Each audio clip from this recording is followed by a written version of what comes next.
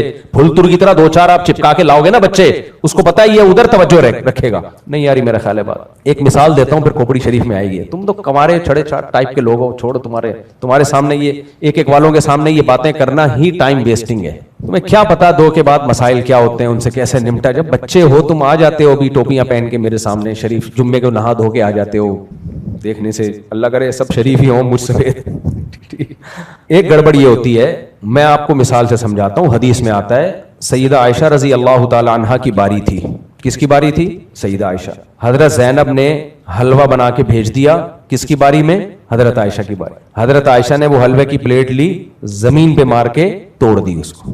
کیا ہوا بھائی, حلوے میں کیا کون سی ایسی چیز ہے, کیا مطلب کیوں سیدہ عائشہ کو اتنا غصہ آیا؟ وجہ کیا ہے؟ باری سیدہ عائشہ کی ہے, اما عائشہ کی باری ہے, اور انہوں نے برداشت نہیں کیا کہ میری باری میں مداخلت کسی اور کی ہو. کیونکہ نبی جب وہ کھائیں گے حلوہ, وہ یہ والے حلوے نہیں ہوتے تھے, حلوے کھانے سنت نہیں ہے جو آج کل کے حلوے آ رہے ہیں. کھجور ہوتی تھی, اس میں کوئی دودھ مکس کر دیا یا کوئی ایسی کوئی چیز, یہ جو بالکل نیچرل, یہ چینی کے جو گڑ کے جو گاجر کے پتہ نہیں کس طرح ہضم کیسے کرتے ہو. ایک دفعہ اچھا لوگ مجھے کہہ رہے ہوتے ہیں جب شادیوں میں کہیں کھانا وانے میں جانا ہو نا کہ حضرت آپ یہ میٹھا کھائیں, میں نہیں کھاتا. کہتے ہیں ماشاءاللہ یار حضرت, وہ سمجھتے ہیں بہت نیک ہے حضرت. میں کہتا ہوں ہضم کیسے کرتے ہو یار تم لوگ, اتنے تم نے نان پھوڑ دیے, اتنی بڑی بریانی کی پلیٹ پھوڑ دی, اس کے بعد یہ گجریلا گاجر کا جو حلوہ اتنا بھاری بھرکم, یہ لے کے گھر تک پہنچو گے کیسے یار اس کو اتنا بوجھ اٹھا کے؟ تو یہ تقویٰ نہیں ہے جو میں یہ پرہیز کر رہا ہوتا ہوں. میں حیران ہو رہا ہوں یہ ہضم کیسے کر رہے ہو تم لوگ. تو بھائی آپ کا میدا لوہا لاٹ ہوگا, ہم تو نارمل جو سادہ شریف انسانوں کا جیسا میدا ہونا چاہیے نا. میں نہیں کہہ رہا ہم کوئی نیک پرہیزگار ہے, لیکن میدا شریفوں والا رکھا ہوا ہے ہم نے, جو اتنا ہی ہضم کرتا ہے جتنے باڈی کو ضرورت ہے. اتنی ایسے پھوڑ رہے ہوتے ہیں یار, اتنا پھوڑ پھاڑ کے اسٹیمنا. ایک صاحب کو تو میں نے دیکھا یار, آج کل شادیوں میں 4-5 قسم کے میٹھے ہو گئے ہیں, 4-5 قسم کے میٹھے پھوڑے انہوں نے پورا کھانا کھانے کے بعد, اور پورے بھر کے. مجھے کہہ رہے ہیں آپ بھی کھائے نا. میں نے کہا میرے اندر طاقت ہی نہیں ہے بھائی, میں نہیں کھا سکتا یار.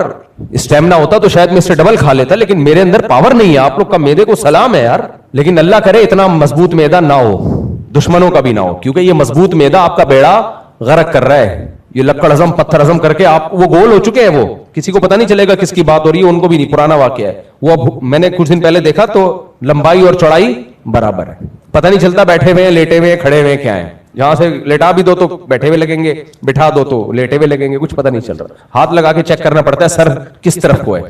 یہ حالت ہو گئی ہے. لیکن میدا بڑا پاورفل ہے بھائی. میدے کی طاقت کا تعلق اس سے, اس کو عادت کس کی ڈال رہے ہو. زیادہ کھانے کی عادت ڈالو گے زیادہ ہضم کرنا شروع کر دے گا, کم کھانے کی عادت ڈالو گے تو زیادہ کھاؤ گے تو ہضم ہی نہیں ہوگا. میدا تو ڈیپینڈ کرتا ہے آپ کی عادت پہ. تو وہ امی عائشہ کی باری میں انہوں نے کیا بنا, حلوہ بنا دیا. جو وہ کھجور وجور اس زمانے میں جو کھجور میں گھی ڈال دیا, کس طرح کی کوئی چیز ہوتی ہوگی, تو سیدہ امی عائشہ نے وہ توڑ دیا. کیوں بھائی؟ جو توجہ ہے وہ پیغمبر کی کس کی طرف ہونی چاہیے؟ میری طرف. حلوے سے اتنی توجہ نہیں جاتی زوجہ کی طرف جتنی موبائل سے جاتی ہے. ایک بیوی کی باری ہے اور بیٹھ کے پہلی والی سے, یا پہلی کی باری ہے دوسری سے گپے مار رہے ہوں, اور سناؤ کیا پکایا تم نے. پھر جب بیگم غصہ ہوتی ہے, ڈپریشن میں جاتی ہے, تو کہتے ہیں یار اسی لیے کہتے ہیں 2 شادیاں نہیں کرنی چاہیے, آدمی کی زندگی عذاب بن جاتی ہے. ابے جب تو ادھر جا رہا ہے تو اس کی باری کا مطلب اس کی باری ہے نا, اس کو توجہ دو. پھلتر کی طرح 2 بچے لے کے جائے گا ساتھ میں وہاں پہ. اب جب عورت کو غصہ آئے گا یہ کیوں لے کر آ رہے ہو, تو کہہ رہے ہو میرے بچوں پہ تم غصہ, اس کا مطلب تمہیں مجھ سے محبت نہیں ہے. پھر وہ پورا نا سائنس دیکھو, یہ اس حیثیت سے پھر ایسی لڑائی ہوتی ہے جو کبھی بھی ختم نہیں ہوتی. بیگم کہتی ہے ان کو کیوں لے کر آئے, وہ کہتے ہیں یہ محلے کے بچے نہیں ہیں, یہ میرے بچے ہیں. اب بتاؤ بیگم تمہیں مجھ سے محبت ہے یا نہیں ہے؟ ہاں ہے. تو پھر جس سے محبت ہوتی ہے اس کے دوستوں سے بھی محبت ہوتی ہے کہ نہیں ہوتی؟ ہاں ہوتی ہے. تو میرے بچوں سے بھی تمہیں بچوں کو محبت ہوگی, تمہیں ہوگی کہ نہیں ہوگی؟ کیونکہ میرے بچے ہیں. تمہیں مجھ سے محبت اور مجھے اپنے بچوں سے محبت, پلس مائنس کر کے جواب کیا آیا؟ تمہیں میرے بچوں سے محبت نہیں آ رہی سمجھ میں؟ اب پھر وہی نابالغ لوگوں کے سامنے میں نے باتیں شروع کر دی ہیں. یہ ہوتا ہے بچوں کو لے گئے آپ دوبارہ سے نا, سین بہت زبردست یہ ہوتے ہیں, آپ اس کو مذاق نہ سمجھو. باری ہے محمودہ کی, فرضی نام ہم لکھ رہے تھے. محمودہ عام طور پہ میں نے سنا نہیں ہے نام. محمودہ کی باری ہے, لے گئے رخشندہ کے بچوں کو, آپ جو آپ سے ہیں, بعض دفعہ تو پرانے والے شوہر سے ہوتے ہیں, وہ لے جا رہا ہوتا ہے آدمی, وہ تو زیادہ ڈینجرس ہو جائے گا. یہ 2-3 شادیوں کے بعد یہ گیم بہت ہوتا ہے. جن کو 2-3 شادیوں کرتے ہیں نا, تو کوئی بیوہ ملتی ہے, کوئی طلاق یافتہ ملتی ہے, کسی کے پہلے سے بچے ہوتے ہیں, کسی کے ان سے بچے. تو وہی میں لطیفہ سے سناتا رہتا ہوں نا, آفس میں فون آیا ایک خاتون کا, آپ جلدی سے گھر آئیں, میرے بچوں نے آپ کے بچوں کو مارا ہے. اور اس کے جواب میں آپ کے بچوں نے پھر میرے بچوں کو مارا, پھر ہم دونوں کے بچوں نے لڑائی چھڑوائی ہے, تو آپ جلدی سے گھر پہنچے. تو یہ بھی ہوتا ہے, میرے بچے, پھر اس کے بچے, پھر فلانے کے بچے, پھر ڈمکانے کے بچے, بڑے مسائل. انجوائے یار لائف کو, یہی تو ہے. آپ کے کیا ہے, 2 ہی بچے ہیں ٹوٹل, آپ دونوں ہی کے ہیں, کوئی کسی قسم کی کنفیوژن ہے ہی نہیں. یہ زندگی ہے, زندگی ہے یہ. خیر بات کو جلدی سے سمیٹتا ہوں میں. تو سیدہ عائشہ کو غصہ کیوں آیا کہ مداخلت, بولو, دوسری زوجہ کی. تو اب کیا ہوتا ہے کہ اتنی سی مداخلت برداشت نہیں کی ہے, اور یہ نہیں ہوتی, محبت کا تقاضا ہے.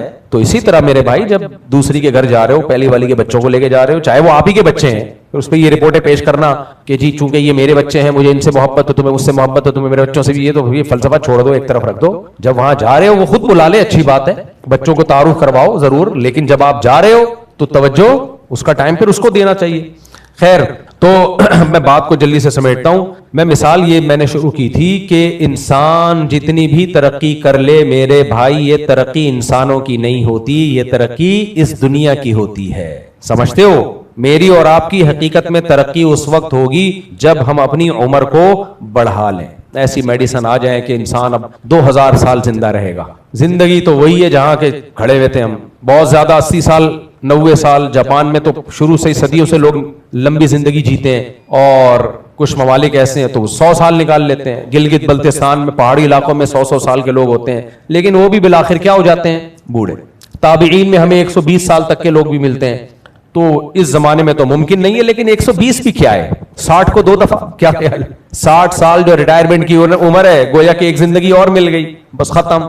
تو اس لیے اللہ تعالیٰ نے جو قرآن میں فرمایا, من یرتد منکم عن دینہ, دین سے جو پیچھے ہٹے گا نا, تو میں اس کی مثال دے رہا تھا کہ منزل ہماری آخرت ہے, جو اس منزل سے ذرا سا بھی پورا ریورس ہوا وہ بھی ارتداد ہے, تھوڑا ریورس ہوا وہ بھی ارتداد. حقیقی معنوں میں ارتداد اس میں نہیں ہے جو اپنی منزل کو فوکس کر کے آگے بڑھتا چلا جا رہا ہے. تو اللہ نے اس کے بارے میں فرمایا, جو بھی دین سے پیچھے ہٹے گا میں ایسی قوم کو پیدا کروں گا جو اللہ سے محبت اور اللہ ان سے محبت. اس میں اللہ نے بتا دیا کہ دین سے اگر پیچھے نہیں ہٹنا چاہتے تو اللہ کی محبت پیدا کر لو, کیونکہ جو پیچھے ہٹے ہیں نا ان میں ایک ہی چیز کی کمی تھی, اللہ سے محبت کی کمی تھی. تو اللہ ایسے لوگوں کو پیدا کرے گا جو اللہ سے محبت کریں گے. جب اللہ سے محبت کریں گے تو پیچھے ہٹیں گے. پھر انسان کو جس سے محبت ہوتی ہے اور کانفیڈنٹلی ہو, اس کو پتا ہو کہ محبت بھی ٹھیک ہے, بعض دفعہ حرام محبت ہوتی ہے, دل ملامت کرتا ہے کہ یہ ٹھیک نہیں ہے, لیکن جو محبت جس کا حکم ہو, عقل اور ضمیر مطمئن ہو اس محبت پہ, اس محبت میں انسان کی سپیڈ ہمیشہ محبوب کی طرف ہوتی ہے, اس سے پیچھے نہیں ہوتی. تو اس لیے صوفیاء کرام میں اس کو بہت زیادہ فوکس کیا جاتا ہے کہ اللہ کی محبت پیدا کی جائے. ہمارے دل خشک ہو چکے ہیں, جھاڑیاں بن چکے ہیں, اجڑ چکے ہیں. ہمارے حضرت مفتی رشید احمد صاحب ہمیں ذکر بتایا کرتے تھے, اس کو تصوف کی زبان میں اشغال کہا جاتا ہے. تو مختلف اشغال کرتے ہیں نا, بعض اذکار ایسے ہیں کہ ان کو مخصوص طریقے سے کیا جائے, ان کا اثر بہت زیادہ ہوتا ہے, اگرچہ وہ سنت سے ثابت نہیں ہے, لیکن وہ علاج کے طور پہ ان کو سنت سمجھنا بدعت ہے. تو اس میں حضرت فرمایا کرتے تھے, جب اللہ کا ذکر کرو تو 2 چیزوں کا تصور کرو. نمبر 1, کپڑا جو سفید کپڑا ہوتا ہے نا, اسے نیل دینے سے پہلے اس کے میل کچیل کو صاف کیا جاتا ہے. جب میل کچیل صاف ہو گیا پھر اس کو نیل دیں گے, کیسی اس میں خوبصورتی آتی ہے. اور جب کسان کہیں باغبانی کا کام کرتا ہے تو پہلے جھاڑیاں کاٹتا ہے, اس کے بعد خوبصورت پھول پودے لگائے گا. وہ ایسا ہے یا نہیں ہے؟ تو فرماتے تھے جب اللہ کے ذکر کے لیے بیٹھو اس نیت سے کہ اللہ کی محبت پیدا ہو. دیکھو وظیفے پڑھنے والے, جن چڑیل بھوت بھگانے والے بہت ہیں, اس نیت سے وظیفے پڑھنے والے, میرا روزگار لگ جائے, میرا یہ کام ہو جائے, میرا وہ کام ہو, اس نیت سے بہت لوگ ہیں. اللہ کے لیے, اللہ کو راضی کرنے کے لیے ذکر کرنے والے مارکیٹ میں کیا ہیں, شارٹ ہیں. تو فرماتے تھے کہ اس نیت سے ذکر کہ اللہ کی محبت دل میں پیدا ہو جائے. اللہ کی محبت ہے نیل کی طرح, پھولوں کی طرح, تو وہ محبت جب تک پیدا نہیں ہوگی جب تک اللہ کے علاوہ کی محبت کے کانٹے اور میل کچیل دل سے نکل نہ جائے. سمجھ میں آ رہی ہے بات کہ نہیں آ رہی ہے؟ تو اللہ کے علاوہ سب کچھ مارکیٹ سے کیا کیا جائے؟ شارٹ کیا جائے، سب نکالا جائے. اللہ کے علاوہ میں ہر چیز، عزت، شہرت، دولت، سب سپیریئر کون ہے بھائی؟ اللہ ہے. منزل ہماری وہاں ہے، تو پیچھے ہٹنا فائدہ نہیں ہے. تو یہ جب تک پیدا نہیں ہوگی میرے بھائی، نہ دنیا میں سکون ملے گا نہ آخرت میں. اور ہم نے بڑوں سے سنا ہے کہ اللہ کے خوف سے بھی عمل ہوتا ہے. نماز پڑھتا ہے اللہ کے خوف سے، داڑھی رکھتا ہے اللہ کے خوف سے، نظر کی حفاظت کرتا ہے اللہ کے خوف سے. فرمایا خوف سے عمل میں اتنی طاقت نہیں ہوتی جتنی محبت سے عمل میں طاقت آتی. تو محبت پیدا کر لو، خوف بھی ہو لیکن خوف مغلوب ہو، محبت غالب. محبت میں جب کام ہوتا ہے تو مزیدار ہوتا ہے، خوف میں جب کام ہوتا ہے تو مزیدار بولو نہیں ہوتا. ایک دوا آپ کو حکیم نے ایسی بتا دی جو ہے بھی مزے کی، تو آپ تو چاہو گے ایک کے بجائے 2 چمچے کھاؤ، حکیم روکے گا بھائی ایک کھا. لیکن ایک دوا اگر کڑوی ہے تو آپ چاہو گے ایک بھی نہ کھاؤں، حکیم کہے گا کھا ورنہ مرے گا. تو خوف سے جو کام ہوتا ہے اس میں لذت نہیں ہوتی، پائیداری نہیں ہوتی. جو کام محبت میں ہوتا ہے مزے کا بھی ہوتا ہے اور اس میں اسپیڈ بھی انسان کی بہت تیز ہوتی ہے. تو اللہ ہم سب کے دل میں اپنی محبت پیدا فرمائے. سبحانک اللہم بحمدک نشہد ان لا الہ الا انت. یہ سوال ہے جی، کہتے ہیں میں 21 سال کا ہوں، جب 14 سال کا تھا مجھے ایک لڑکی پسند تھی. اپنے والدین سے کہا بھی لیکن وہ نہیں مان رہے، کہہ رہے ہیں کہ اپنے خرچے پہ شادی کر کے بتا دو. اچھا آپ کہتے ہیں کہ اپنے خرچے پہ شادی کر کے بتا دو، لیکن زبردستی مجھے مدرسے میں پڑھا رہے ہیں. جب میں ان سے شادی کا کہتا ہوں تو کہتے ہیں اگلے سال شادی ہوگی، کبھی کہتے ہیں اس سے اگلے سال شادی ہوگی. اچھا بھائی بات کی، لیکن وہ کہتے ہیں تمہاری پہلی ترجیحات مدرسہ ہے، جب اصلاح اور ارشاد، جب بعد میں اصلاح اور اس کے بعد شادی. اب مجھے بتائیں میں کیا کروں؟ یعنی کہہ رہے ہیں پہلے مدرسہ پڑھو، پھر اصلاح کرو، نیک بن جاؤ، پھر اس کے بعد شادی کرو. تو شادی کے بغیر نیک بننا تو بہت مشکل کام ہے. شادی کے بغیر نیک بننا آسان کام نہیں ہے. بہرحال بننا ضروری ہے. باقی یہ جو کہا ہے کہ دیکھو جب آپ کے جیب میں پیسے ہوں تو آپ اپنے خرچے پہ شادی کر لو، جب نہیں ہے تو پھر جو ماں باپ کہہ رہے ہیں وہ کرنا پڑے گا آپ کو. جس کے خرچے پہ پلتا ہے بات اسی کی ماننی پڑتی ہے. اصول دنیا کا یہی ہے. تو ماں باپ کے ذمے آپ کی شادی اس سینس میں تو ہے کہ آپ اگر کما رہے ہیں تو وہ آپ کہیں رشتہ کرنا چاہتے ہیں تو آپ کی مدد کریں، وہ تعاون کریں. اس سینس میں نہیں ہے کہ وہ آپ پہ پیسے بھی خرچ کریں. بیٹے کی شادی پہ، بیٹی پہ تو ویسے ہی شریعت میں کوئی خرچہ ہے ہی نہیں، اور بیٹے کی شادی پہ خرچہ ماں باپ کے ذمے نہیں ہے، تو اس لیے اپنے خرچے پہ ہوتی ہے. تو آپ ہاں ماں باپ کا آپ کو زبردستی مدرسے پڑھانا یہ لازم نہیں ہے. لیکن بات یہ کہ مدرسہ چھوڑو گے تو کرو گے کیا؟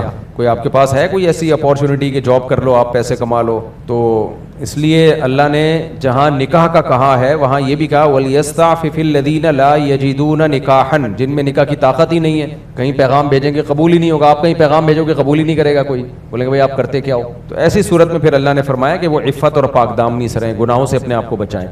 تو اگر آپ کما لیتے ہو، کچھ آن لائن بزنس کر لو، فارغ وقت میں کما لو تو پھر ٹھیک ہے کر لو. لیکن جب نہیں کما رہے تو پھر ابا کے ذمے آپ کو کھلا پلا کے جوان کر دینا تھا. یہ جو آپ جوان ہو گئے نا، یہ ابا نے پراٹھے کھلائے ہیں تو اس سے جوان ہوئے آپ. تو ابا کے ذمے بس اتنا ہی ہے. ماشاء اللہ. کہاں سے ہیں؟ نیو کراچی سے، نارتھ ناظم آباد سے. ماشاء اللہ ماشاء اللہ. کتنی ایج ہے آپ کی؟ 26 سال. ماشاء اللہ ماشاء اللہ. میں نے بھی 26 سال میں شادی کی تھی لیکن بہت لیٹ ہو گیا تھا میں. اگر میرے یہ نظریات پہلے ہوتے نا جو اب ہیں تو ابھی میرے پوتا بیٹھا ہوا ہوتا ہے یہاں پہ بیان کے لیے. اچھا بھائی یہ دولہا ہے ماشاءاللہ سید محمد نعمان بل سید محمد طاہر، اور دلہن کا نام ہے منال بنت محمود الرحمان خان. مہر ہے جی 1 لاکھ روپے. دلہن کے وکیل کہاں ہیں؟ ویئر از وکیل آف دلہن؟ وہ ہیں یہ جو ریڈ کپڑوں میں. حضرت آپ نے اجازت دی کہ میں 1 لاکھ روپے مہر میں منال بنت محمود الرحمان کا نکاح سید محمد نعمان بل سید محمد طاہر سے کر دوں؟ اجازت ہے جی.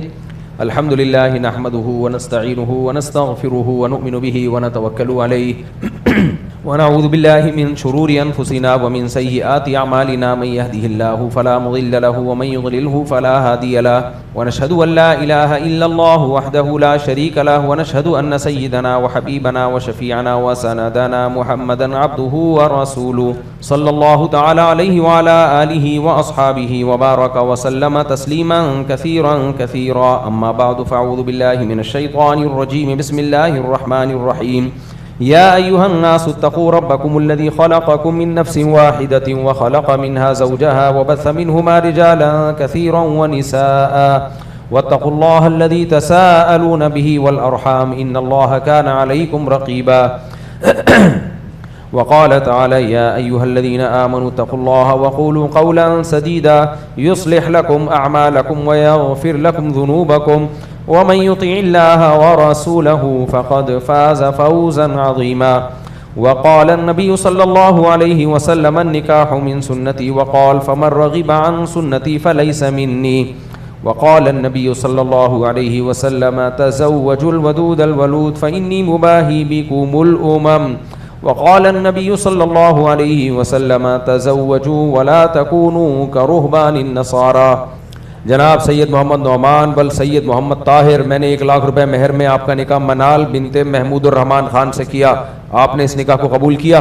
جی میں نے قبول کیا. ماشاءاللہ. دعا کریں اللہ برکت دے. الحمدللہ رب العالمین والعاقبۃ للمتقین والصلاۃ والسلام علی رسولہ الکریم وعلی آلہ وصحبہ اجمعین. اللہ اس نکاح کو اپنے دربار میں قبول فرما، اس کی برکتیں زوجین کو تادم حیات نصیب فرما. آپس کے اختلاف و انتشار سے، لڑائی جھگڑوں سے، ہر قسم کے شر سے، فساد سے اللہ ان دونوں کی حفاظت فرما. اے اللہ اس نکاح کو دونوں کے خاندانوں میں جوڑ کا، محبتوں کا ذریعہ بنا. ہر طرح کے شر سے دونوں کے خاندانوں کو محفوظ فرما. جس کی جو جائز مراد ہو اللہ اس کی مراد کو پورا فرما. ربنا آتنا فی الدنیا حسنۃ وفی الآخرۃ حسنۃ وقنا عذاب النار. صلی اللہ تعالی علی خیر خلقہ محمد وعلی آلہ وصحبہ اجمعین. اللہ تعالیٰ بہت مبارک کرے بھائی. ماشاءاللہ ماشاءاللہ. میں نے غلطی سے سائرن کے وقت کھانا کھا لیا، پھر خیال آیا کہ روزہ تو نہیں ہوا، پھر میں نے روزہ نہیں رکھا، اب کیا کرنا ہے؟ سائرن کے وقت اگر کھانا کھا لیا تو خوب سمجھو اس مسئلے کو. یہ جو صبح صادق کا ٹائم ہے نا، اس کو یہ کہتے کس کو ہیں؟ اس کو توجہ ہے نا آپ لوگوں کی؟ قرآن نے ہمیں حکم دیا کہ کلوا واشربوا حتی یتبین لکم الخیط الابیض من الخیط الاسود من الفجر.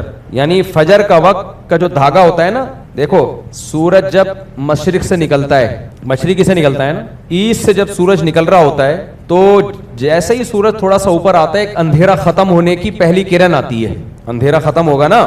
اب دیکھو جب سورج ڈوبتا ہے یہاں پہ تو پہلے سرخ روشنی ہوتی ہے، آپ کو نظر آتی ہے نا سرخ، پھر وہ بھی غائب ہوتی ہے لیکن بالکل اندھیرا نہیں آتا، تھوڑی تھوڑی لائٹ ہوتی ہے، پھر گھپ اندھیرا آ جاتا ہے. تو جیسے ہی وہ گھپ اندھیرا آتا ہے تو امام ابو حنیفہ کے نزدیک عشاء کا وقت شروع، اور جو سرخ روشنی غائب ہوتی ہے تو جمہور کے نزدیک عشاء کا وقت شروع. یعنی سرخ روشنی کے غائب ہونے سے ہی شروع ہو جاتا ہے. اسی طرح جب ایسٹ میں سورج نکلنا شروع ہوتا ہے مشرق سے تو ہوتا ہی ہے کہ پہلے ایک لمبی لائٹ آتی ہے ایسے سیدھی، وہ صبح کا ٹائم نہیں ہے، فجر کا ٹائم نہیں ہے. پھر کیا ہوتی ہے؟ وہ لائٹ غائب ہو جاتی ہے. پھر ایک لائٹ آتی ہے جو سورج کے نکلنے کی وجہ سے ہوتی ہے، یعنی روشنی ایسے لمبوتری لائٹ ہے نا، وہ ہے صبح صادق. پوری امت کا اس پر اتفاق ہے. آئی بات سمجھ میں؟ یہ اختلافی مسئلہ بیان کر رہا ہوں. جب میں اختلافی مسئلہ بیان کرتا ہوں تو کوشش کرتا ہوں بہت آسان کر کے، تاکہ آپ کو سمجھ میں آئی اختلاف ہے کیا علماء کے درمیان میں. اس پر پوری امت کا اتفاق ہے کہ جو لائٹ عمودی ہوتی ہے، ورٹیکل لائٹ ہوتی ہے، وہ صبح کاذب ہے، اور جو لائٹ ہاریزنٹل لائٹ ہوتی ہے وہ صبح صادق ہے. یعنی بالکل وہ ختم نہیں ہوتی، یعنی وہ سورج نکلنے کی پہلی علامت ہوتی ہے کہ نکلنے والا، گھپ اندھیرا ختم ہونے والا ہوتا ہے، ایسے وہ لائٹ آتی ہے. یہ لائٹ مفتی رشید احمد صاحب رحمہ اللہ تعالیٰ کہتے ہیں کہ جب سورج 15 ڈگری پہ ہوتا ہے نا زمین سے نیچے، اس وقت یہ لائٹ نمودار ہوتی ہے. اور پاکستان کے اکثر علماء یہ کہتے ہیں کہ نہیں، جب سورج 18 ڈگری پہ ہوتا ہے، 3 درجے ابھی نیچے ہوتا ہے 18 ڈگری پہ، اس وقت یہ لائٹ نمودار ہوتی ہے. آئی بات سمجھ میں؟ اس لیے دارالعلوم کرنگی والے جو نقشے چھاپتے ہیں، یا جو امت میں عام طور پہ پاکستان میں زیادہ نقشے رائج ہیں، وہ یہ ہیں 18 ڈگری کے حساب سے، 18 ڈگری کے حساب سے. جبکہ مفتی رشید احمد صاحب ماہر فلکیات بھی تھے، ان کے اپنے مشاہدے بھی ہیں، خود انہوں نے جا کے دیکھا ہے اور علماء کو دکھایا بھی ہے. وہ 18 ڈگری پہ وہ لائٹ ظاہر 15 ڈگری پہ وہ لائٹ ظاہر ہو رہی تھی، یعنی 3 ڈگری سورج مزید اوپر آ جاتا ہے تو وہ لائٹ ظاہر ہوتی ہے. آئی بات سمجھ میں؟ اور وہ تقریباً 15-20 منٹ کے بعد، پاکستان اور انڈیا میں تقریباً 15-20 منٹ کے بعد ہوتی ہے. اب مثال کے طور پر آج کیا تاریخ ہے؟ اپریل کی 3 اپریل 2026 ہے. آج جو مفتی رشید احمد صاحب کے نقشے کے مطابق جو ٹائم ختم ہوا ہے نا، یہ میں آپ کو ہمیشہ کے لیے ایک آسانی کی بات بتا رہا ہوں، مزہ نہ آئے پیسے واپس، آپ کا فائدہ ہے اس میں، مزہ نہ آئے پیسے واپس. آج اس کے مطابق 5:18 پر صبح صادق ہوئی ہے. مفتی رشید احمد صاحب کی جو رائے ہے نا، 15 ڈگری پہ 5:18 کراچی میں. جبکہ جو عام نقشے بنے ہوئے ہیں اس میں صبح صادق کا ٹائم ذرا دیکھنا جلدی سے کیا ہے، 5:05 پہ. تو کتنا فرق ہو گیا؟ 13 منٹ کا. کبھی 13 منٹ کا ہوتا ہے، کبھی 15 منٹ کا، کبھی میرا خیال 18-20 منٹ تک بھی چلا جاتا ہے. تو یہ 10 منٹ تو ہے ہی کم سے کم. تو اب مفتی رشید احمد صاحب کے چونکہ مشاہدے ہیں، میں نے نیوٹرل ہو کے اس مسئلے پہ جو تحقیق کی ہے, نیوٹرل ہو کے, نیوٹرل کا مطلب کیا ہے کہ میں تو مفتی رشید احمد صاحب کا مرید ہوں, لیکن میں نے اس میں ان کی رائے, ذاتی رائے کو نہیں دیکھا, بلکہ نیوٹرل ہو کے جو گاؤں دیہاتوں میں لوگ جو جانتے ہی نہیں یہ نقشے کیا ہوتے ہیں, 15 ڈگری کیا ہوتی ہے, 18 ڈگری کیا ہوتی ہے, جو بالکل نیوٹرل جنہوں نے یہ دیکھا ہی نہیں ہے, وہ جب صبح صادق کا مشاہدہ کرتے ہیں نا, وہ جو گواہی دیتے ہیں وہ مفتی رشید احمد صاحب کے نقشے کے مطابق ٹھیک نکل رہی ہوتی ہے. اور آسان بات, سب سے آسان, گورے جو ہے نا, گورے تو نہیں جانتے صبح صادق کیا ہوتی ہے اور صبح کاذب کیا ہوتی ہے اور فجر کا ٹائم کب شروع ہوتا ہے. یہ ٹائم کی جو ایپس بنائی ہیں, اپلیکیشنز بنائی ہیں, یہ تو انگریزوں نے بنائی ہے نا زیادہ تر.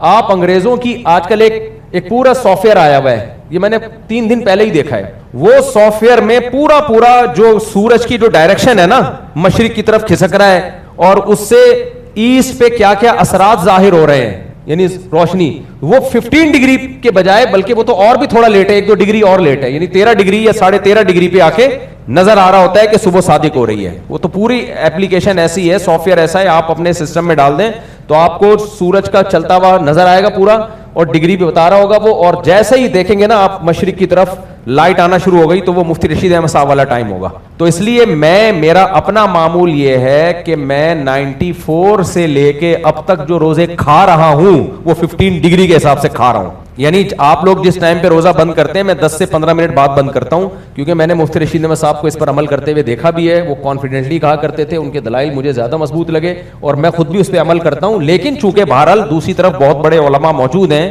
اگرچہ وہ فلکیات میں اس لیول کے ماہر نہیں ہیں جس لیول کے مفتی رشید احمد صاحب ماہر تھے, تو میں لوگوں کو فتنے میں نہیں ڈالتا. مطلب یہ ہے کہ پبلک میں نہیں کھاتا اس ٹائم پہ. میں نہیں آئی سمجھ میں بات؟ مثال کے طور پر یہاں اعتکاف والوں کے ساتھ اگر کبھی بیٹھ کے افطاری کی ہے تو جس ٹائم پہ پبلک بند کر رہی ہے اسی ٹائم پہ بند کر دیتا ہوں. وجہ اس کی ہے کہ 10 منٹ لیٹ کھاؤ گے, بولیں گے کیا کر رہا ہے بھائی, پھر بیٹھ کے تقریر ایک فتنے میں مت ڈالو. جو لوگ کر رہے ہیں اسی پہ عمل کرو, کیونکہ روزہ تو 10 منٹ پہلے بند ہو جائے گا تو روزہ تو ہو جائے گا نا بھائی. روزے میں ضروری تھوڑی گھر جا کے پانی پی لو, جو مرضی کرنا ہے, لیکن پبلک کے سامنے عوام کو مشکلات میں مت ڈالو. مفتی رشید احمد صاحب کہتے تھے میرا جو نقشہ ہے 15 ڈگری والا وہ مسجدوں میں لگا دیں, اگر کسی ایک شخص کو بھی اعتراض ہو تو ہٹا دیں, ایک شخص کو بھی اعتراض ہو, کیونکہ دوسری طرف میجورٹی ہے علماء کی, تو ہم نہ بدگمان کرنا ہے علماء سے, نہ فتنے میں ڈالنا ہے. بعض ایک دفعہ یہ بھی ہوا کہ کسی نے کہا سپریم کورٹ میں کیس کرتے ہیں, اس کو بھی جامعۃ الرشید والوں نے روکا کہ بھائی یہ علماء کے مسائل عدالتوں میں حل نہیں ہوتے, جس کی جو رائے ہے جس پہ اعتماد عمل کرے.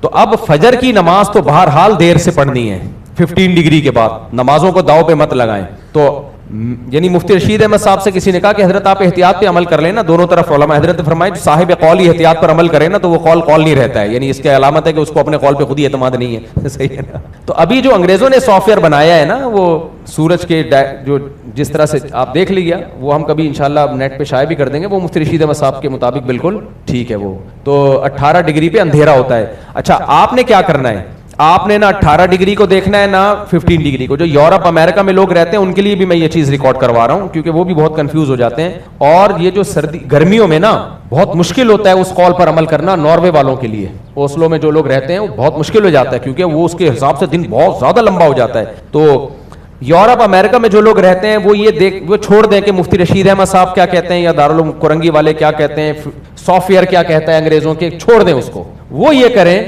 کہ وہاں کی فضائیں صاف ہیں, دھوئیں سے پاک. جب مطلع بالکل صاف ہونا, بادل نہ ہو اور ایسٹ بالکل صاف ستھرا ہو, کوئی قول نہ دیکھیں, وہ جائیں اور دیکھیں کہ صبح صادق کس ٹائم پہ شروع ہو رہی ہے, وہ ٹائم نوٹ کر لیں. پھر وہ دیکھیں کہ وہ ٹائم کس قول کے مطابق درست ہے. تو میں انشاءاللہ یقین سے کہتا ہوں کہ مفتی رشید احمد صاحب کے قول کے حساب سے وہ آپ کو ٹائم ملے گا. لیکن یہ اس صورت میں ہے کہ آپ نیوٹرل ہو کے جائیں. اگر کسی قول والے کو لے گئے نا اپنے ساتھ, چاہے وہ جامعۃ الرشید کا بندہ ہو چاہے وہ دارالعلوم کرنگی کا بندہ ہو, پھر درست فیصلے پہ نہیں پہنچو گے آپ, کیونکہ ہر شخص اپنے قول کو صحیح ثابت کرنے کے لیے بتائے گا یہ روشنی نہیں ہے, یہ یوں ہے, تو فلانا ہے, تو ڈمکانا ہے, نہیں بیٹھا تو وہ اتنا آدمی پاگل ہو جاتا ہے, باولا ہو جاتا ہے, وہ نہیں. تو فیصلہ ہمیشہ نیوٹرل ہو کے کیا جاتا ہے. دونوں قول والوں کو سائڈ پہ رکھو آپ. 18 والے کیا کہتے ہیں ان سے مت الجھو, 15 والے کیا کہتے ہیں ان سے مت الجھو. نیوٹرل ہو کے, صحابہ کرام تو نیوٹرل ہو کے دیکھتے تھے نا صبح صادق کو. کیا خیال ہے, اس وقت تھوڑی ڈگری وگری فلکیات نے یہاں تک ان کو تھوڑی معلومات تھی ہیں. وہ تو جاتے تھے دیکھتے تھے. اس کی آسان مثال میں دیتا ہوں. ایک ایپلیکیشن ہے جس میں لکھا ہوا ہے کہ سورج جو ہے 6:20 پہ غروب ہوگا, دوسری ایپلیکیشن کہہ رہی ہے 6:30 پہ غروب ہوگا. اب آپ نے کیا کیا, دونوں قولوں کو لے کے فلکیات کے ماہرین کے پاس گئے اور ڈگری شگری لگا کے پاگل ہو جاؤ گے نا آپ. ابے سیدھا سا دونوں قولوں کو سائڈ پہ رکھو, آپ جاؤ سورج دیکھو کس ٹائم پہ غروب ہو رہا ہے اور ٹائم نوٹ کر لو, پھر آپ کو پتا چل جائے گا کہ کون سی ایپلیکیشن درست کہہ رہی ہے. سمجھ آ رہی ہے بات؟ لیکن کسی صاحب ایپلیکیشن کو ساتھ نہ لے کے جاؤ, وہ پھر کہے گا ایکچولی یہ یوں ہو رہا ہے، وہ آپ پاگل ہو جاؤ گے. تو اسی طرح صبح صادق میں آپ نیوٹرل ہو کے جاؤ، سندھ چلے جاؤ جہاں ریگستان ہے تو مطلع صاف ہوتا ہے، وہاں بیٹھ جاؤ، کیونکہ ویسٹ میں تو سمندر ہے، مطلع تو صاف ہے، لیکن وہاں تو سورج غروب ہو رہا ہے نا ایسٹ میں. تو اندرون سندھ جا کے جو بھی ایسے ریگستانی علاقے ہیں وہاں کبھی ایک دن پڑاؤ ڈالو اور بالکل نیوٹرل ہو کے آپ دیکھو کہ یار یہ پہلی جو صبح ہوتی ہے یہ کس ٹائم پہ ہوتی ہے. اور صبح کاذب اور صادق میں فرق ہے، یہ بھی ذہن میں رکھو. پہلے صبح کاذب ہوگی پھر صادق ہوگی، ہر صبح صادق سے پہلے صبح کاذب کا ہونا ضروری ہے. یہاں ان ملکوں میں تو یہ بہت واضح ہوتی ہے، تو اس لیے یہ کام کر لو. تو اب اس کے حساب سے جنہوں نے اذان کے ٹائم پہ پانی پی لیا ان کا روزہ ہو گیا ہماری رائے میں. آ رہی ہے بات؟ کیونکہ اذانیں وقت سے پہلے ہو جاتی ہیں. لیکن پھڈے میں نہ ڈالنا، جا کے جو کرنا ہے کر لو، لڑائیاں نہ کرانا جا کے. اب آپ گھر میں گئے، ساری دنیا روزہ کھول رہی ہے جی، 5:05 پہ بند کر رہی ہے، آپ اکیلے بیٹھے ہوئے ہو کھا رہے ہو 5:15 تک. ابا پوچھ رہے اماں کیا کر رہا ہے؟ مفتی طارق مسعود صاحب نے بولا ہے. تو بھائی ان کو پوری تقریر سنی ہوگی، سمجھ میں آئی ہوگی تو فالو کریں گے، نہیں سمجھ میں آئی ہوگی تو جیسے پبلک کر رہی ہے ایسے ہی کرتے رہو بیٹھ کے. تو پھر خام خواہ میں پنگے بازی مت کرو، 10 منٹ بعد کھا لو. میں جب سسرال جاتا تھا تو انہی کے حساب سے روزہ بند کرتا تھا میں، کیونکہ مجھے پتا ان کو سمجھانا اونٹ کو رکشے میں بٹھانے سے زیادہ مشکل کام ہے. سمجھ آ رہی بات؟ ان کو بس اتنا سمجھ میں آ گیا کہ ہم سے رشتہ کر دیا، بہت بڑی فتح ہے، اس کے علاوہ مزید کچھ سمجھانے کی ان کو کوشش مت کرو. تو یہاں بھی ایسے ہی ہے، اعتکاف میں بیٹھا ہوتا ہوں تو میں سب کے حساب سے ہی سحری بند کرتا ہوں، میں لوگوں کو کنفیوز نہیں کرتا. نماز البتہ ہم تھوڑا لیٹ کرتے ہیں تاکہ بالاتفاق وہ فجر کی نماز صحیح ٹائم پہ ہو جائے. آگے چلو میرے بھائی، میں نے غلطی سے ہو گیا. افطاری میں تو اتفاق ہے. افطاری میں ایک اہم چیز ہے، اس پہ کلپ بنا کے چلاؤ یار تم لوگ، سالے اوٹ پٹانگ قسم کی چیزیں میرے شارٹ کلپ آ رہے ہوتے ہیں، کوئی علمی بات آتی نہیں ہے شارٹ کلپ میں. افطاری میں نے 1 سال پہلے یہ بات ریکارڈ کروائی تھی کہ یہ جو نقشے بنے ہوئے ہوتے ہیں افطاری کے ٹائم کے، ان نقشوں سے کم 1.5-2 منٹ کے بعد افطاری کرنی چاہیے. جیسے افطاری کا ٹائم لکھا ہوا ہے 6:20، آپ نے افطاری کرنی ہے 6:22 کم سے کم. اس پہ کچھ اہل حدیث علماء نے بھی اعتراض کیا، کچھ ہمارے اپنے علماء نے بھی اعتراض کیا، کچھ نے تو میرے خلاف کلپ بنا کے ڈال دیا کہ نبی صلی اللہ علیہ وسلم تو افطار میں جلدی کیا کرتے تھے، پہاڑی پہ بھیجتے صحابی رسول کو، دیکھو سورج جیسے ہی غروب ہو مجھے اشارہ کر دو، جیسے ہی سورج غروب ہوتا وہ اشارہ کرتے، ہمارے نبی کھجور سے روزہ کھول لیتے فوراً. حدیث میں تو آتا ہے افطار میں جلدی کرو، اور یہ مولوی صاحب کہہ رہے ہیں 2 منٹ کی احتیاط کرو. تو خوب سمجھ لو، نبی صلی اللہ علیہ وسلم جن کو بھیجتے تھے وہ گواہی دیتے تھے کہ سورج غروب ہو گیا ہے، تو یقین ہوتا تھا ہو گیا ہے، پھر کھاتے تھے. یہ جو اپلیکیشن میں 6:22 کا ٹائم اگر بالفرض لکھا ہوا ہے، یہ یقینی ہوتا ہی نہیں ہے، یہ تقریبی ہوتا ہے. تقریبی سمجھتے ہیں؟ یقینی نہیں ہوتا. تبھی 2-3 اپلیکیشن کو دیکھو کہ ان میں ٹائم میں بھی فرق ہوگا. ایک بات تو یہ. دوسری بات یہ کہ سورج غروب ہونا ایک سائنسی لحاظ سے ہوتا ہے، ایک ہوتا ہے حقیقت میں. شریعت حقیقت میں اس کو مانتی ہے کہ جب آپ دیکھیں اور وہ غروب ہو چکا ہو. بعض دفعہ فلکیات کی روح سے سورج غروب ہو گیا ہوتا ہے لیکن حقیقت میں غروب نہیں ہوتا. کیوں؟ ایک ایکسپیریمنٹ ہم اسکول میں کیا کرتے تھے. دیکھو ایک پیالہ لو، آپ لوگ کو زیادہ سائنسی گاڑی باتیں تو نہیں ہو گئی، بہت آسان کر کے سمجھانے کی کوشش کرتا ہوں یار میں، اس سے زیادہ میرے اندر طاقت نہیں ہے سمجھانے کی. دیکھو ایک پیالہ لیا آپ نے، پیالہ ہی باؤل، ٹھیک ہے، اس میں سکہ رائج الوقت ڈال دیا آپ نے، یا رائج الوقت نہ بھی ہو، ایسا نہ ہو رائج الوقتی سکہ تلاش کر رہے ہو بیٹھ کے، کوئی بھی سکہ آپ نے ڈال دیا، ٹھیک ہے، 58 ڈال دی، 54، اب تو 58 54 نئی نسل بھول چکی ہے، کوئی بھی سکہ ڈال دیا آپ نے. اب آپ نے اپنی آنکھوں کو نیچے کیا یوں یوں یوں یوں، اور یا آنکھوں کو نیچے نہیں کرو، پیالے کو اٹھاؤ، بلکہ نہیں آپ خود ہی پیالہ اپنی جگہ پہ رکھو، خود نیچے ہونا شروع ہو. ایک وقت ایسا آئے گا کہ وہ سکہ آپ کی نظروں سے غائب ہو جائے گا. وہ ایک پوائنٹ ایسا آئے گا، یعنی پیالے کی دیواریں آپ کے اور سکہ رائج الوقت کے درمیان حائل ہو رہی ہوں گی. وہ جو پوائنٹ اینڈنگ پوائنٹ ہوگا جب سکہ غائب ہو جائے، اب اپنے آپ کو بھی وہیں رکھنا ہے اور پیالے کو بھی اسی لوکیشن، یعنی اسی لوکیشن پہ رکھنا ہے. پھر آپ نے اس میں پانی ڈالا، جیسے ہی پانی ڈالو گے نا سکہ اوپر آ جائے گا. آئی بات سامنے؟ اوپر نہیں آئے گا، ہوگا نیچے ہی، لیکن نظر آپ کو آنا شروع ہو جائے گا. یہ ہوتا کیا ہے؟ پانی میں گزرنے کے بعد روشنی اپنے اینگل کو چینج کر لیتی ہے، تو جو چیز چھپی ہوئی تھی اس کو اٹھا دے گی. سکہ حالانکہ اوپر نہیں آیا ہے، سکہ وہیں ہے، نظر آپ کو آنا دوبارہ شروع ہو گیا، حالانکہ اپنا اینگل چینج نہیں کیا آپ نے. ہوتا یہ ہے کہ روشنی جب کثافت سے گزرتی ہے نا، کوئی بھی کثیف بھاری چیز، تو اس سے روشنی کا اینگل چینج ہو جاتا ہے. دیکھو روشنی اس سکے سے ٹکرا کے واپس آ رہی تھی نا، تو جب تک پیالے کی دیوار حائل تھی روشنی جا رہی ہے، روشنی یعنی اس سے ٹکرا کے آپ کی آنکھوں کو واپس ہی نہیں آ رہی. پانی نے کیا کیا؟ روشنی یوں آئی ہے اور اینگل چینج کر کے آپ کی آنکھوں میں پہنچ رہی ہے اور نظر آنا شروع ہو گیا. تو جب سورج غروب ہوتا ہے, مطلع اگر بالکل مغرب کا صاف ستھرا ہو, بارشیں ہوئی ہوئی ہوں, کوئی دھول مٹی نہ ہو, تو سورج غروب ہوگا, آپ کو غروب لگے گا. لیکن اگر مطلع ابر آلود ہے, بہت زیادہ دھول مٹی ہے, تو غروب ہونے کے بعد بھی سورج بعض دفعہ نظر آ رہا ہوتا ہے. نہیں آئی میرے خیال ہے بات, نظر آ رہا ہوتا ہے. تو شرعی لحاظ سے وہ غروب نہیں ہوا ہوتا. تو ایپلیکیشن میں تو وہ ٹائم لکھا ہوگا جو اوریجنل ٹائم ہے, جس میں ہو جانا چاہیے تھا, لیکن شریعت اس ٹائم کو نہیں مانتی. شریعت کہتی ہے جب دیکھنے میں بھی لگے کہ غروب ہو چکا ہے, تو بعض دفعہ 1-8 منٹ کا فرق آ جاتا ہے اس سے. اب سمجھ میں آیا کہ نہیں آیا؟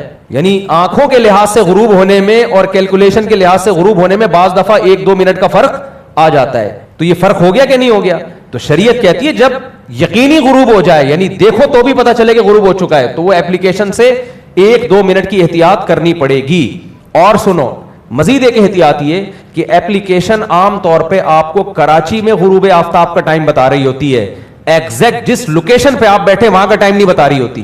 دیکھو میرا ایک گھر میمار میں بھی ہے نا, میں نے کئی دفعہ نوٹ کیا ہے, یہاں پر میں نے کرنٹ لوکیشن کے حساب سے سورج غروب کا ٹائم ڈالا, کچھ اور تھا, میمار میں ٹائم ڈالا, 1 منٹ کا فرق آ گیا. آئی بات سامنے؟ کراچی اتنا بڑا ہے کہ ایک جگہ سے دوسری جگہ پہنچنے میں ٹائم کا فرق آ جاتا ہے. تو یہ ساری کیلکولیشن کا حاصل یہی نکلے گا کہ سورج غروب ہوتے ہی, آپ حدیث سے پتہ چلتا ہے افطار میں جلدی کرے, لیکن غروب ہونے کا یقین تو ہونا, تو اس یقین کے لیے آپ کو 1.5-2 منٹ احتیاط کرنی پڑے گی. اب سمجھ میں آیا؟ ہم کوئی قرآن حدیث کے خلاف مسئلے نہیں بتاتے, قرآن حدیث کو سمجھنے کے لیے ایک عدد کھوپڑی کا ہونا ضروری ہے. تو نبی تو یقیناً یہ کرتے تھے, لیکن وہاں تو دیکھ رہے ہیں نا, کیلکولیشن تھوڑی یہ دیکھ کے بتا رہے ہیں ہو گیا غروب, تو اب کیا ہمیں تھوڑی پتہ چلتا ہے کہ غروب ہوا ہے کہ نہیں ہوا. تو یہ ایپلیکیشن یقینی نہیں ہوتی, 1-2 منٹ کی احتیاط اس میں ضروری ہوتی ہے. اس لیے جب سورج غروب ہو تو 1-1.5-2 منٹ, میں تو 2 منٹ کی کم از کم احتیاط کرتا ہوں, کم سے کم 2 منٹ کی احتیاط لازمی کریں. سارے دن کا روزہ ہے تو 1 سیکنڈ کی بے احتیاطی سے کیوں خراب کر رہے ہو, شک میں کیوں ڈال رہے ہو اس کو. البتہ سحری کے وقت میں ایسا نہیں ہے. سحری کے وقت میں جو ٹائم ہے ایگزیکٹ اسی ٹائم پہ روزہ بند کر سکتے ہیں. پوچھو کیوں؟ وہاں بھی تو کیلکولیشن کا فرق ہو سکتا ہے. کیا خیال ہے؟ نہیں آئی سمجھ میں بات؟ اب وہاں بھی تو ہو سکتا ہے 5:18 ہے, تو ہو سکتا ہے 16 منٹ پہ ہو رہا ہو اور آپ 18 پہ کر رہے ہو. اس کا جواب یہ ہے کہ شریعت کا ایک قانون ہے, الیقین لا یزول بالشک, یقینی چیز شک سے زائل نہیں ہوتی. صبح صادق میں ایسا ہوتا ہے کہ ہمیں یقین ہے ابھی رات ہے, جو رات چل رہی ہے کیا ہے وہ رات, جب تک صبح کا یقین نہیں ہوگا شریعت کہتی ہے رات ہی ہے یہ.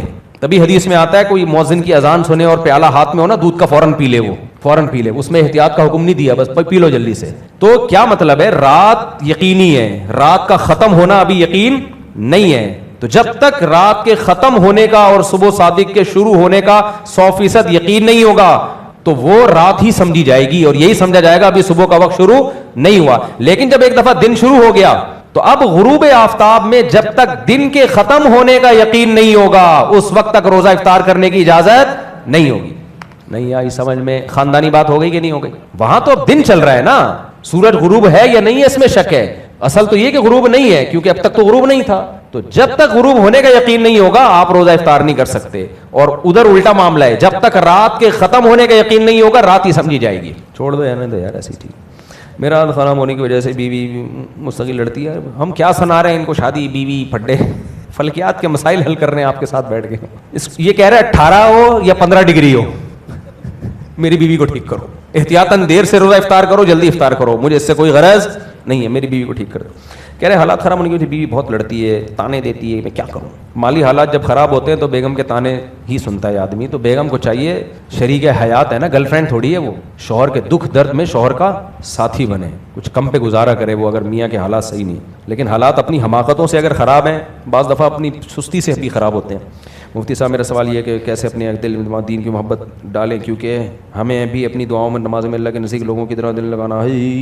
سوال نمبر 2, مجھے آپ سے ملنا ہے, ایک ذاتی سوال پوچھ رہے ہیں جو بھائی بات میں ابھی جمعے کے بعد نہ ملا کریں, میں بہت تھکا ہوا ہوتا ہوں. اللہ کی محبت پیدا کرنے کا طریقہ یہ ہے کہ عبادت میں زیادہ دل لگاؤ, ذکر کرو, نماز زیادہ پڑھو. سب سے زیادہ دعا اور نماز, یہ 2 چیزیں اللہ کے قریب کر دیتی ہیں. آپ کا میرا تو دل نہیں لگتا, تو نہیں لگتا پھر بھی پڑھو تو لگنا شروع ہو جائے گا انشاءاللہ.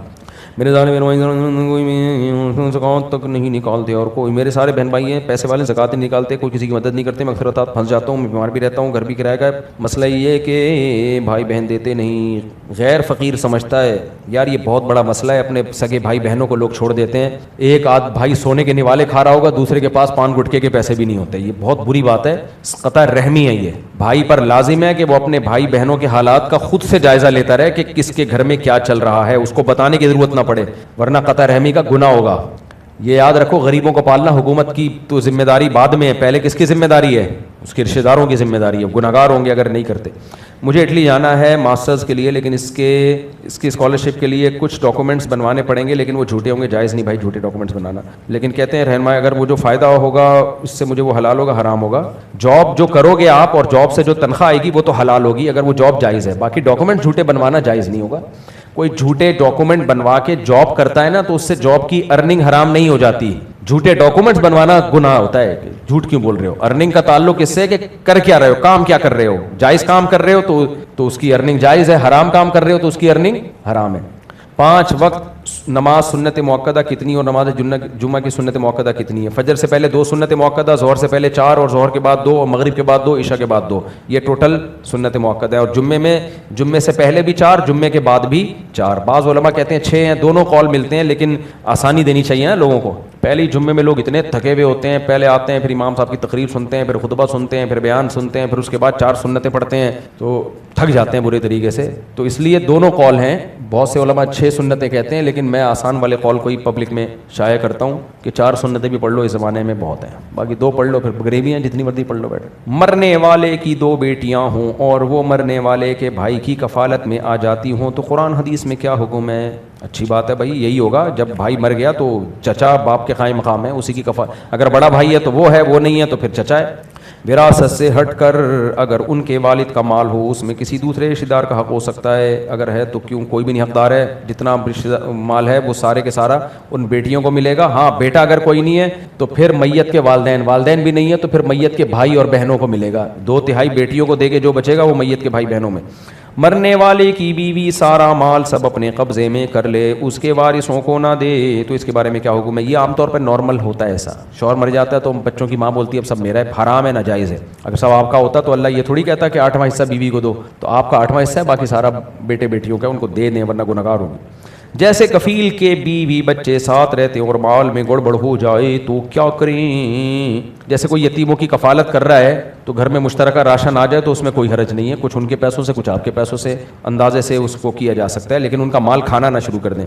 سوال نمبر 5, مرنے والے کے کاروبار سے کفیل صدقہ خیرات کر سکتا ہے؟ نہیں کر سکتا. مرنے والے کے رشتہ داروں کو دے سکتا ہے, بالکل نہیں کھلا سکتا. نہ کاروبار کر سکتا ہے نہ صدقہ کر سکتا ہے, سب حرام ناجائز ہے. اس میں وراثت کا حصہ ہے, سب کو دے دے. مرنے والے کی بیوی اپنے بیٹوں کے علاوہ اپنے مال میں سے اپنے رشتہ داروں پر خرچ کر سکتی ہے اگر بیٹیاں چھوٹی ہوں. حرام ہے, ناجائز ہے, کچھ بھی نہیں کر سکتی. سارا مال وراثت میں سب کے حوالے کرے, اور نابالغ بچے ہیں تو ان کی مرضی سے بھی مال خرچ نہیں کر سکتی, نہ دعوت کر سکتی, ایک گٹکا بھی نہیں کھلا سکتی کسی کو. میں وہی مثالیں دوں گا نا جو آج کل چل رہی ہیں. کیا خیال ہے؟ سوال نمبر 7 کو ساتھ لکھا ہوا ہے, اردو کا بیڑا غرق کر کے رکھ دیا ہے. مرنے والے کی بیٹیاں اور مال کا ددیال اور ننیال اور ددیال سے خطرہ ہو. مال کو کس کے لکھا ہوا ہے؟ ننیال ددیال سے خطرہ ہو تو کفیل کی حد تک حفاظت کر سکتا ہے. بالکل مکمل حفاظت کرے گا, ساری حفاظت کرے گا, کیونکہ خطرہ ہوتا ہے. فوراً آ جاتے ہیں وہ لینے, کاروبار کے نام پہ پیسہ مانگنے کے لیے آ جاتے ہیں. لاکر میں ڈال دے وہ سارا مال. اس کو کھیل یا کھلواڑ سمجھ لیا. کیا ہو گیا بھائی؟ کس کو کھیل یا کھلواڑ سمجھ؟ میں 70 سال کا آدمی ہوں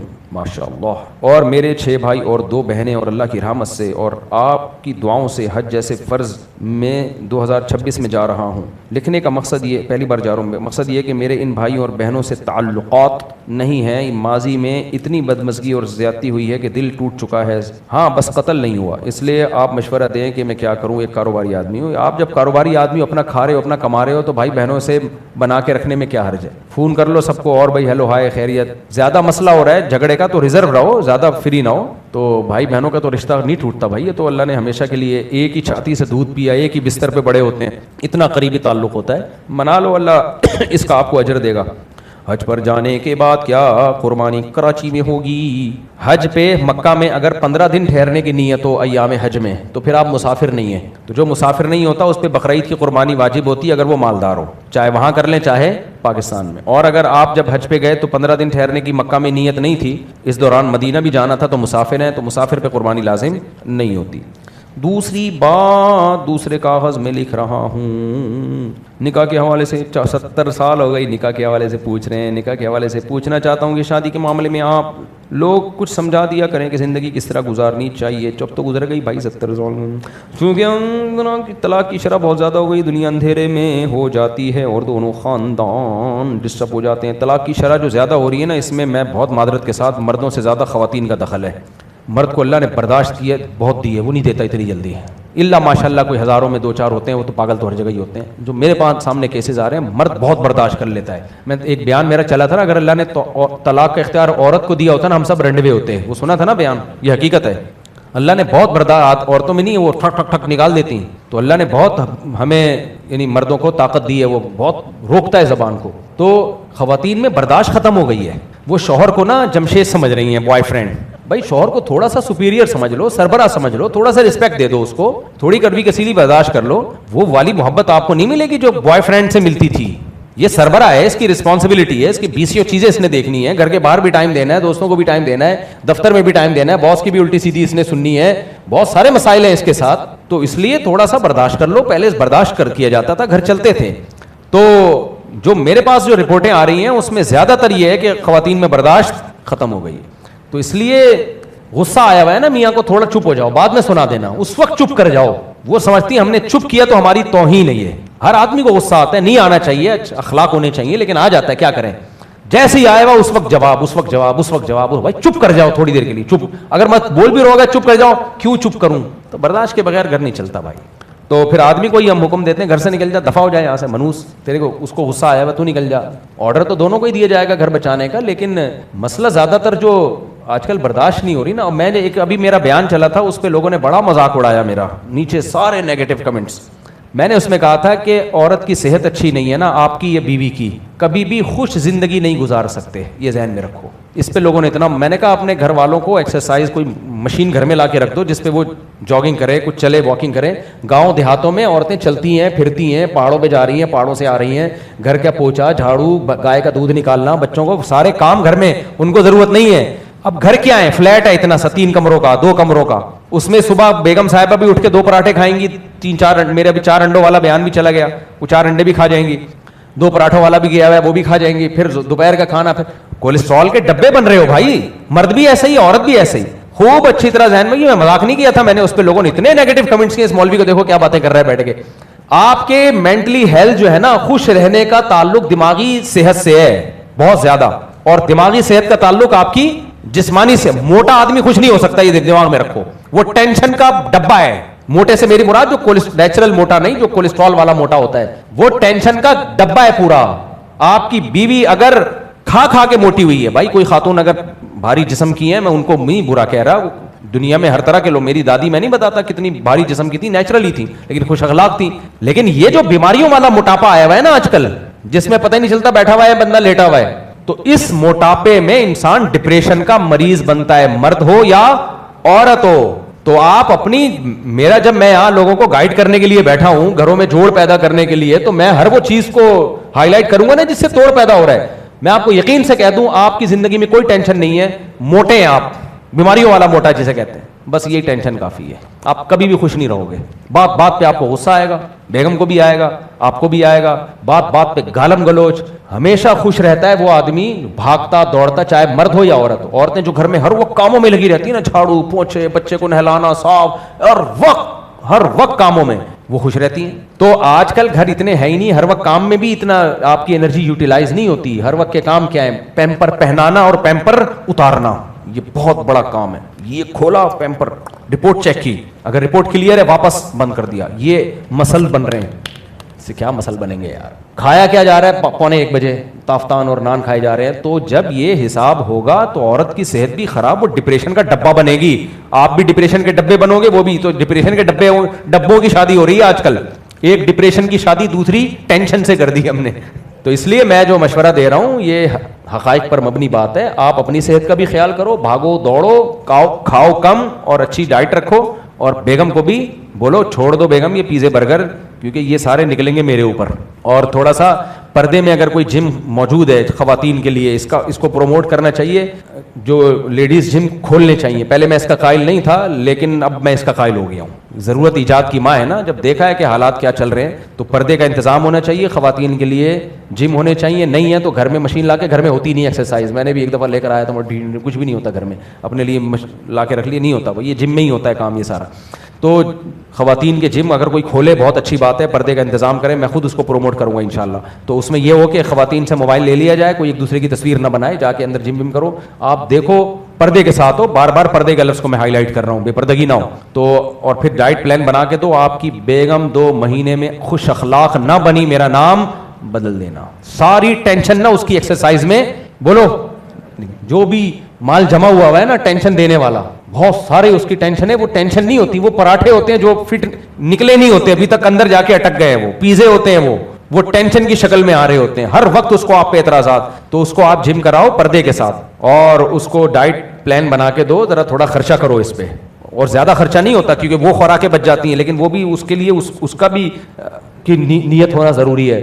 آپ خدا کی قسم 2 سے 3 مہینے میں دیکھنا اس کا موڈ صحیح ہو جائے. آپ بولو گے یار یہ اس کو صحیح کیسے ہو گئی ہے, آپ کا بھی موڈ ٹھیک ہو جائے گا, خود بھی اگر کر رہے ہو تو آپ کا بھی اس کا بھی موڈ ٹھیک ہو جائے, بہت حد تک فرق پڑے گا. پھر باقی کچھ چیزیں اور بھی ہیں اخلاق کو سدھارنے میں, میں ان کی اہمیت کا منکر نہیں ہوں, لیکن یہ چیز تو 100% ثابت شدہ حقیقت ہے. صحت صحیح نہیں ہوگی کبھی بھی انسان خوش نہیں رہ سکتا. قرآن نے کیوں کہا ہے کہ بوڑھے والدین اگر اف کریں تو آگے سے جواب نہ دو؟ کیوں؟ بوڑھے ہو گئے, صحت خراب ہو گئی ہے, لہذا وہ آپ کو ٹینشن دیں گے. وہ جیسے پہلے خوش رہتے تھے ایسے ہی رہیں گے, چھوٹی چھوٹی باتیں ان کو بہت بری لگیں گی. کیوں؟ اب بوڑھے ہو گئے ہیں نا, کمزور ہو گئے ہیں, بیماریاں آ گئی ہیں. تو بیماری میں وہ والی حالت تھوڑی ہوگی جو جوانی میں ہر وقت اچھلتے کھیلتے رہتے تھے, 4 شادیوں کی باتیں کیا کرتے تھے.